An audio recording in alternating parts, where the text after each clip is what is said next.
मित्रहो नमस्कार. आपण आहोत तुंगभद्रा डॅम इथे. हम्पीवरनं काहीच अर्ध्या तासांच्या अंतरावर आहे हा तुंगभद्रा डॅम. आपण ही जी बस दिसते आहे त्याचं 30 रुपयाचं रिटर्न तिकीट पर हेड काढून इथे वरती येऊ शकतो बाय बस. वॉकिंग देखील आहे, 15-20 मिनटं लागतात. त्यानंतर इथे एक गार्डन आहे छानपैकी आणि हा जो आहे तो डॅम आहे. हे गार्डनचे काही व्ह्यूज आहेत, छान ग्रीनरी आहे ऑल अराउंड आणि ह्या साईडला आपल्याला डॅमचा व्ह्यू दिसतोय.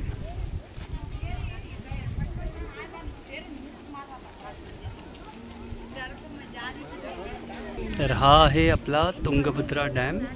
अगदी नजर जाईल तिथपर्यंत आपल्याला या डॅमचा एक्सपॅन्स पाहायला मिळतो. अतिशय मोठा प्रकल्प आहे हा आणि याच्यामुळे संपूर्ण कर्नाटक राज्यात पाण्याचा पुरवठा होतो आणि ग्रीन बेल्ट तयार होतो.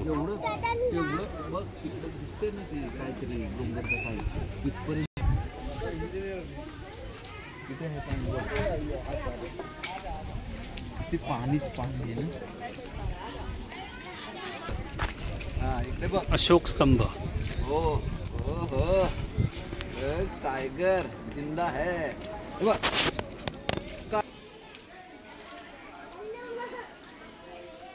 तर हा आहे तुंगभद्रा डॅमचा परिसर.